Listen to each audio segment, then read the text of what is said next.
ஓம் முருகா போற்றி. ஓம் சரவண பவ. என் அன்பு குழந்தையே, முருகன் இருக்க பயம் எதற்கு? யாம் இருக்க பயம் ஏன் உனக்கு? என்பான குழந்தையே, இந்த கலியுக கந்தன் முருகனை தொடும் பாக்கியத்தை நீ பெற்றிருக்கின்றாய்.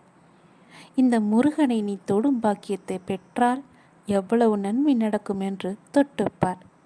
சீக்கிரம் தொட்டால் அத்தனை சீக்கிரம் உனக்கு ஒரு நன்மை நடக்க காத்திருக்கிறது. சீக்கிரம் தொடு. என்னை நம்பினால் முழுவதும் கேள். பிரச்சனைகள் வரும்போது நீ துவண்டு போகக்கூடாது. தைரியமாக சந்தித்து உன்னுடைய வேலையை நீ நம்பிக்கையோடு செய்ய வேண்டும். பிரச்சனைகளை பார்த்து நீ பயந்து ஓடினால்தான் அது உன்னை இன்னும் வேகமாக துரத்தி கொண்டு உன்னை நோக்கி ஓடி வரும். அதை நீ ஒரு முகம் திரும்பிப்பார். உன்னை பார்த்து அது பயப்படும். ஒவ்வொருவரின் பலவீனத்தை தெரிந்து கொண்டு ஏமாற்றுபவர்கள் இந்த உலகில் நிறைய பேர் இருக்கத்தான் செய்கின்றார்கள். இந்த உலகில் இருந்து கொண்டும் இருக்கிறார்கள். அதற்கெல்லாம் நீ அஞ்சக்கூடாது. அதே போல தேவையில்லாமல் உன்னை சுற்றியுள்ளவர்கள் எல்லோர் மீதும் நீ சந்தேகப்படவும் கூடாது. எல்லோரும் நல்லவர்களும் இல்லை, எல்லோரும் தீயவர்களும் இல்லை.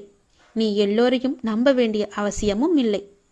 யார் எப்படி என்று தெரிந்து கொண்டு ஓரளவு தூரத்துடனே எல்லாரிடமும் பழகிக்கொள். எல்லோரையுமே ஒரு அளவுடன் வைத்துக்கொள். எல்லோருக்கும் நீ சமமாக நினைக்காதே. நம்பிக்கையோடும் நேர்மையோடும் உண்மையாகவும் வாழ்பவர்களுக்கு தீங்கு விளைவிக்கும் எண்ணத்தோடு இருப்பவர்கள் தானாகவே அவர்கள் வாழ்வில் இருந்து விலகும்படி அவர்களின் தீய செயல்களை அதை செய்துவிடும். எனவே நீ அமைதியாக இரு. உன்னுடைய மனதுக்கு தெரியும் நீ யார் என்று, நீ எப்படிப்பட்டவன் என்று.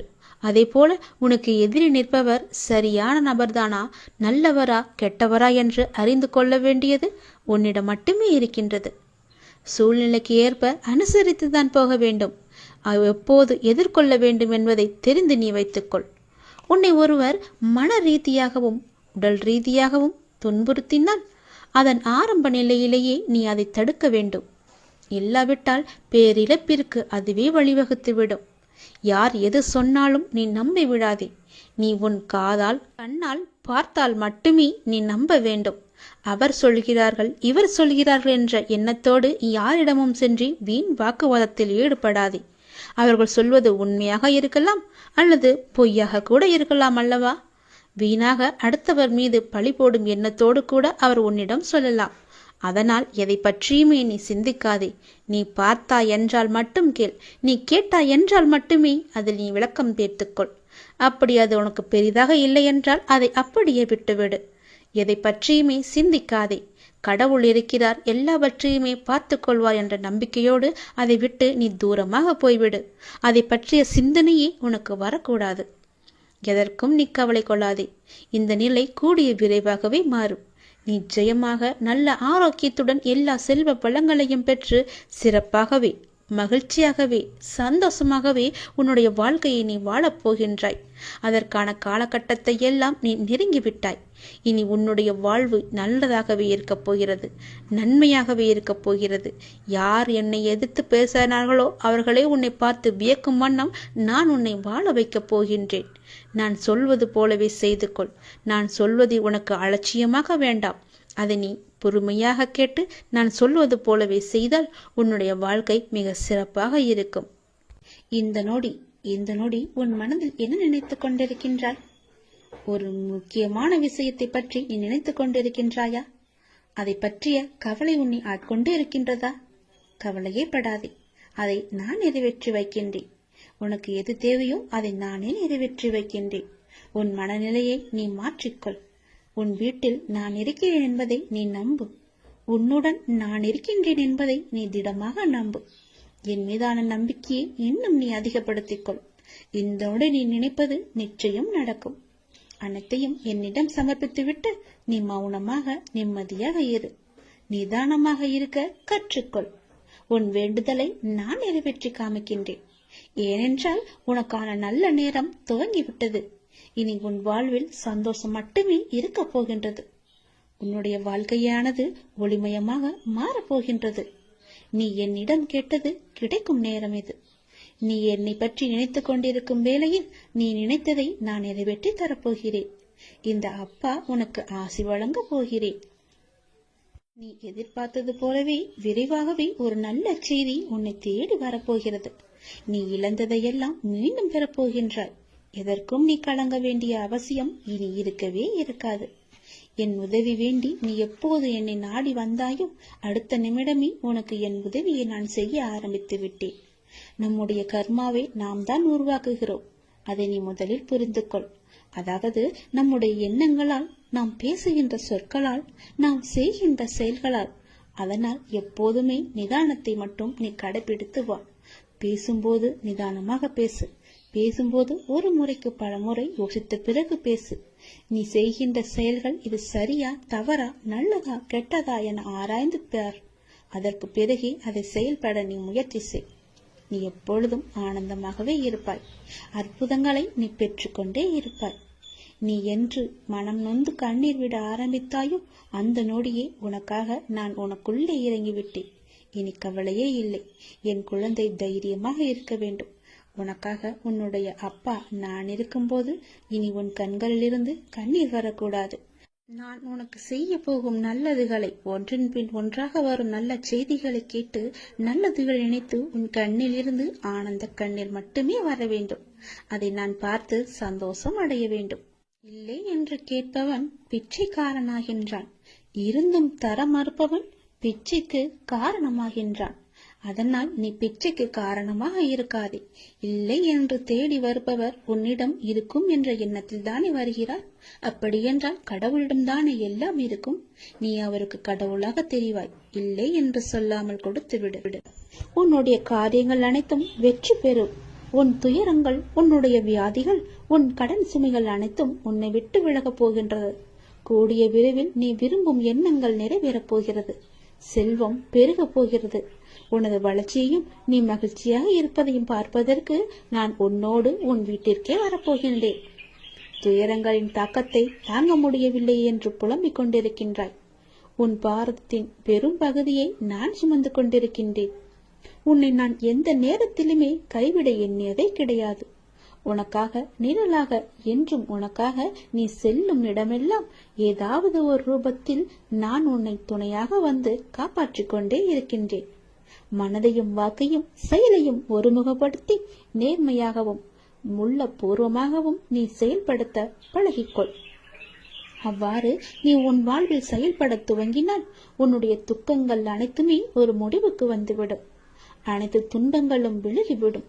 உன் வாழ்க்கையில் என்ன நடந்தாலும் உனது நன்மைக்காக மட்டுமே நான் நடத்துகிறேன் என்பதை நீ நம்பு. என் குழந்தையாக நீ எதற்கும் எப்போதும் யாருக்காகவும் நீ பயப்பட வேண்டாம். எல்லாமே நீ விரும்பியது போலவே நல்லதாகவே நடக்கும். இது உன் அம்மாவாக, அப்பாவாக, உன் குருவாக என்னுடைய சத்திய வாக்கு. இது எல்லா மங்களங்களும் உனக்கு விளையப் போகின்றது. எந்த ஒரு சூழ்நிலையிலும் நீ கவலை மட்டும் நீ படக்கூடாது. எதிர்மறை எண்ணத்தை உன் மனதிற்குள்ளே கொண்டு வரக்கூடாது.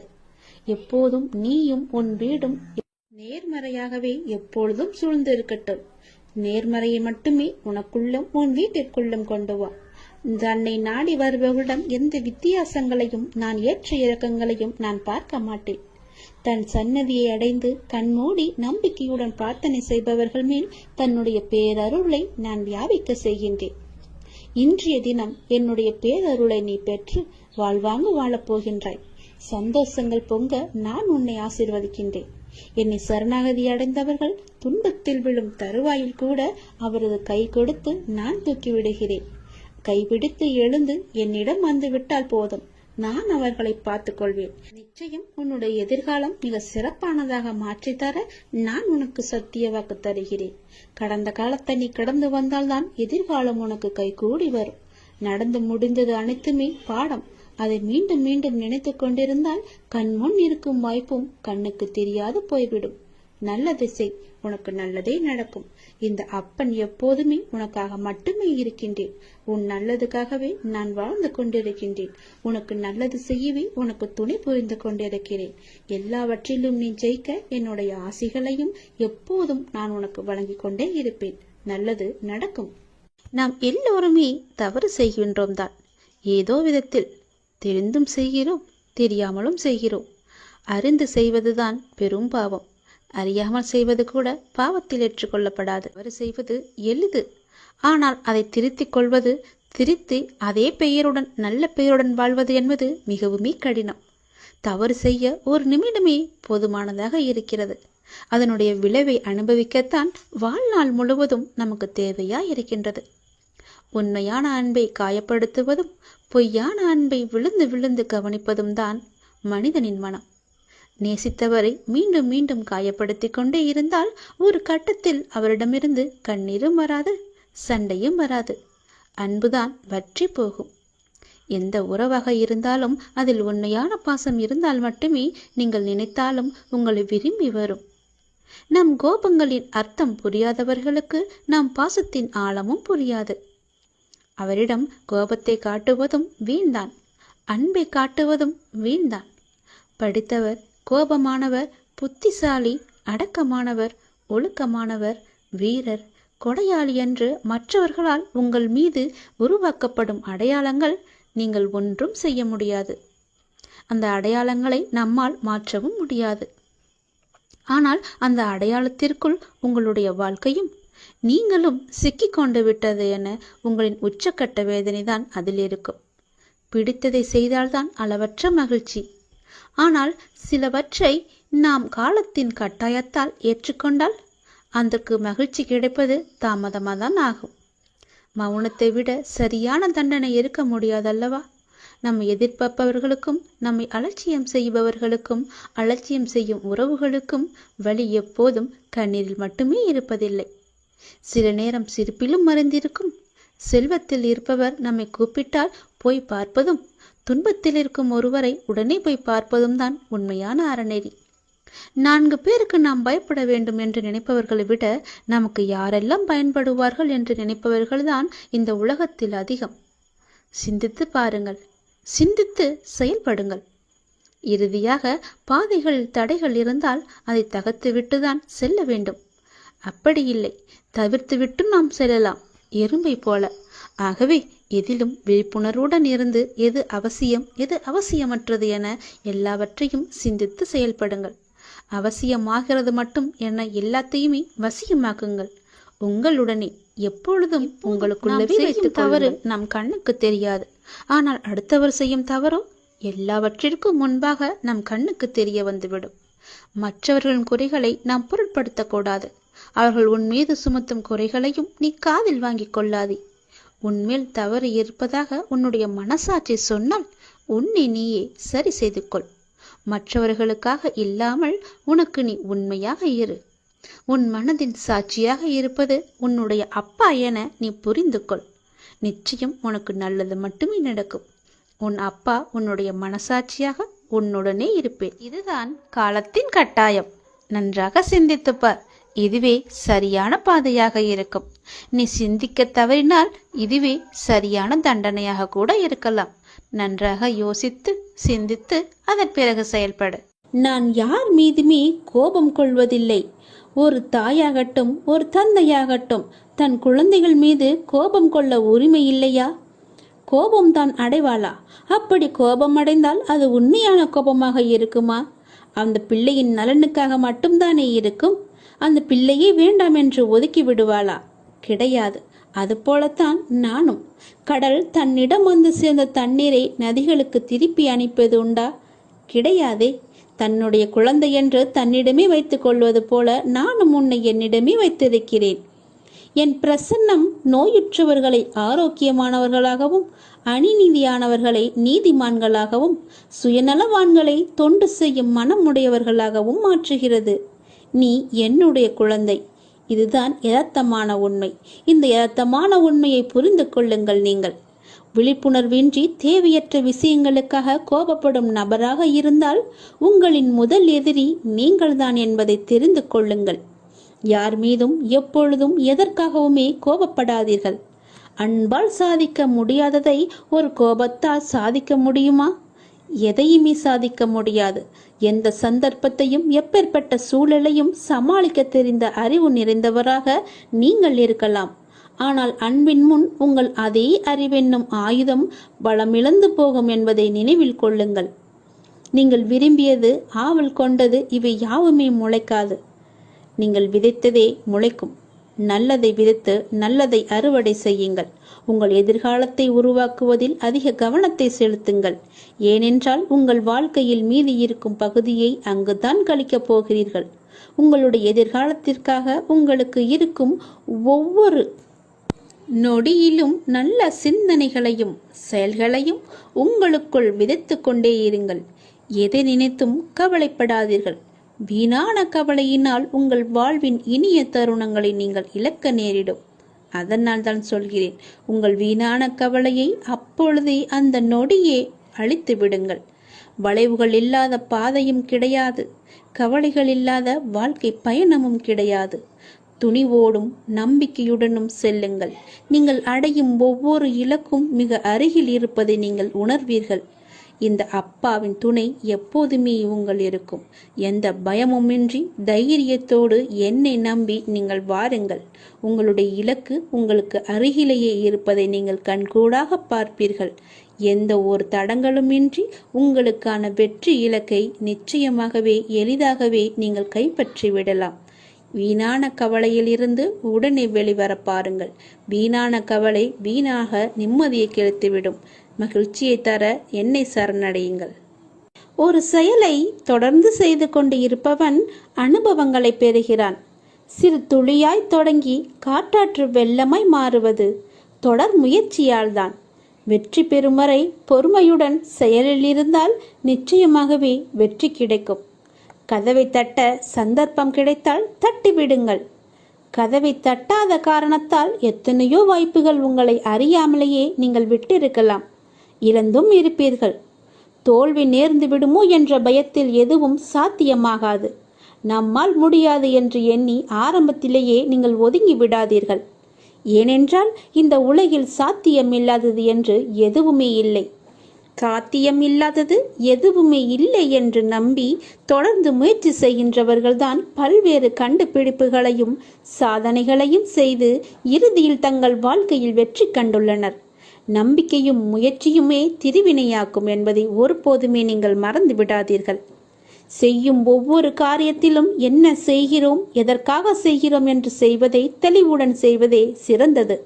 தவறுகளை ஒப்புக்கொள்ளும் தைரியமும் அதை திருத்திக் கொள்வதற்கான பக்குவமும் தான் வெற்றிக்கான முதல் வழி. மனதை அமைதியாக்கி கண்ணை மூடி உங்கள் வாழ்க்கையை நினைத்து பாருங்கள். இங்கு யாருக்கும் யாரும் யாதுமே நிரந்தரமில்லை. ஒரு நாள் எல்லாமே வெற்றிடம்தான். அப்படி இருக்கையில் ஏன் நீங்கள் இதற்கு போய் உங்கள் மனதை போட்டு குழப்பிக் கொள்கிறீர்கள்? ஏன் எல்லா நேரமும் அது கிடைக்கவில்லையே, இது நடக்கவில்லையே என்று புலம்பிக் கொண்டு இருக்கிறீர்கள்? உங்களுக்கு எது வேண்டுமோ, எந்த லட்சியத்தை அடைய நினைக்கிறீர்களோ அதை மனதில் கொண்டு செயல்படுங்கள். ஒரு நாள் கண்டிப்பாக அது உங்களை வந்து சேரும். அதுவரை எதற்கும் மனதில் கஷ்டப்பட்டு கொண்டிருக்கிறீர்கள். எதற்காக கஷ்டப்பட்டு கொண்டிருக்கிறீர்கள்? இருப்பதை கொண்டு சந்தோஷமாக வாழுங்கள். உங்களது எண்ணங்களை ஒரு நிலைப்படுத்தி நம்பிக்கையோடு உங்கள் கடமைகளை செய்யுங்கள். நிச்சயம் நீங்கள் எதிர்பார்த்த அளவுக்கு மேல் உங்கள் விருப்பங்கள் எல்லாமே நிறைவேறும். அந்த காலம் வெகு தூரத்தில் இல்லை. நீங்கள் உங்களுடைய ஆற்றலையும் திறமையையும் வளர்த்து கொண்டால் இந்த உலகமே உங்களை தேடி நிச்சயம் உங்களை தேடி வரும். அப்பா, நான் சொல்கிறேன், இது என் மீது சத்தியம். நீங்கள் எதற்குமே உங்கள் மனதை போட்டு குழப்பிக் கொள்ளாதீர்கள். உங்களுக்கு என்று ஒரு வாய்ப்பு கிடைத்தால் அந்த வாய்ப்புக்குள்ளே நீங்கள் நுழைந்து விடுங்கள். அந்த வாய்ப்பு தான் உங்களுக்கான வெற்றிக்கான வழி என்று நினைத்து கொள்ளுங்கள். வீட்டிலேயே முடங்கி இருப்பதால் ஒன்றுமே உங்களுக்கு தெரியாமல் கூட போய்விடும். வெளியே வந்து பாருங்கள். அப்போதுதான் என்ன நடக்கிறது என்று தெரியும். நம்பிக்கையோடு வாருங்கள். உனக்கு துணையாக வெளியில் நான் இருக்கிறேன். நம்பிக்கையோடு என் பேச்சை கேட்டு என் சொல்படி நட. நல்லது நடக்கும். யார் உனக்கு துன்பத்தை கொடுத்தார்கள் என்று உனக்கு ஞாபகம் இருக்கிறதா? உன்னுடைய இன்றைய பிரச்சனைக்கு யார் காரணம் என்று ஞாபகம் இருக்கிறதா? எதையும் நீ மறந்திருக்க மாட்டாய். யார் உனக்கு துன்பத்தை கொடுத்தாரோ அவர் இன்றைக்கு நிச்சயம் நன்றாக இருப்பதை போன்ற தோற்றம் உனக்கு தெரிந்து கொண்டிருக்கும். அப்படிதானே? உனக்கு துரோகம் இழைத்தவர்கள் இப்போது நன்றாக செழுமையாக எந்த கவலையும் இல்லாமல் இருப்பது போலதான் உனக்கு தெரிகிறது. கெட்டதை செய்பவர்கள் நன்றாக இருக்கின்றார்கள். நல்லதை மட்டுமே செய்து கொண்டிருக்கின்ற நான் கஷ்டப்படுகின்றேனே என எரிச்சலோ நீ கவலையோ மட்டும் படாதே. அவர்கள் காலையில் பூத்து மாலையில் வாடும் பூவை போன்றவர்கள் என்பதை மனதில் வைத்துக்கொள். ஒரு பூ காலையில் பூத்தால் மாலையில் எப்படி இருக்கும்? வாடி போய்விடும் அல்லவா? அப்படிதான் அவர்களும். இப்போது பூத்து குலுங்கும் நேரம். விரைவிலேயே அவர் வாடும் நேரத்தையும் எட்டி விடுவார்கள். இன்னும் கொஞ்சம் காலம்தான். நீ பொறுமையாக இரு. அவர்கள் வாடப்போவதை நீ கண்கூடாக பார்க்கப் போகிறாய். இப்போது உள்ள மேன்மையிலிருந்து விரைந்து கீழே தள்ளப்படுவார்கள். நீ எப்படிப்பட்டவன் என்பது தெரியுமா? நீயோ விருட்சத்தை போன்றவர். விருட்சமாக வேரூன்றி ஆழமாக நிற்கப் போகிறாய். எல்லோருக்கும் நிழல் தரும் மரமாக இருக்கப் போகிறாய். அநேகம் பேர் உன்னை ஏமாற்ற வந்தாலும் நீ எதற்குமே அயர்ந்து போகாதே. எத்தனை இழப்புகள் வந்தாலும் சோர்ந்து போகாதே. நான் ஆழமாக வேர் விட்டிருக்கும் விருட்சம் என்று சொல்லிக்கொள். நான் ஆலமரம், என்னை யாரும் அசைத்து பார்க்க முடியாது என்று நெஞ்சை நிமிர்த்தி சொல்லிக்கொள். நீ மலர்களை மட்டுமல்ல, கனிகளையும் தரப்போகிறாய். அதில் வருகின்ற நன்மை பலருக்கும் பயனாகவே இருக்கும். உன் நிழல் தேடி வரும்போது உன்னால் முடிந்த உதவிகளை அவர்களுக்கு செய். நாம் என்று கஷ்டப்படுவதைப் போலத்தான் நம் எதிரில் இருப்பவரும் ஒரு நாள் துன்பத்தை அனுபவிக்கப் போகிறார் என்பது உனக்கு தெரிந்துவிட்டால் நீ நிச்சயமாக அவர்கள் மீது கோபப்படவே மாட்டாய். அவர்களுக்காக நீயே பரிதாபப்படுவாய். வேண்டாமப்பா, அவர்களை விட்டுவிடு என்று நீயே உன் வாயால் சொல்லும் அளவுக்கு அவர்கள் நிலை பரிதாபமாக இருக்கப் போகிறது. இன்று நான், நாளை நீ என்று சொல்லிக் கொள்வாய். உனக்கு தவறு இழைத்தவரை பார்க்கும்போது இவரும் தண்டனைக்கு தயாராகிறார் என்பதை தெளிவாக தெரிந்து அவருக்காக நீ பரிதாபப்படு. இப்படி செய்யும்போது எத்தகைய சூழ்நிலையிலுமே நீ பாதிக்கப்பட மாட்டாய். உன் மனதில் குழப்பம் வராது. உன் மனதில் தெளிவு பிறக்கும். உன் மனதில் கவலையே இருக்காது. உன் மனதில் நிம்மதி இருக்கும். எதை பற்றியுமே நீ கவலைப்படாதே. ஏனெனில் அப்போது உன் மனதை படிக்கின்ற நான் நிச்சயம் பல வெகுமதிகளை அள்ளித்தரப்போகிறேன். நீ கவலைப்படாதே. நீ சந்தோஷமாகவே இருக்கப் போகிறாய். நிம்மதியாக வாழப்போகிறாய்.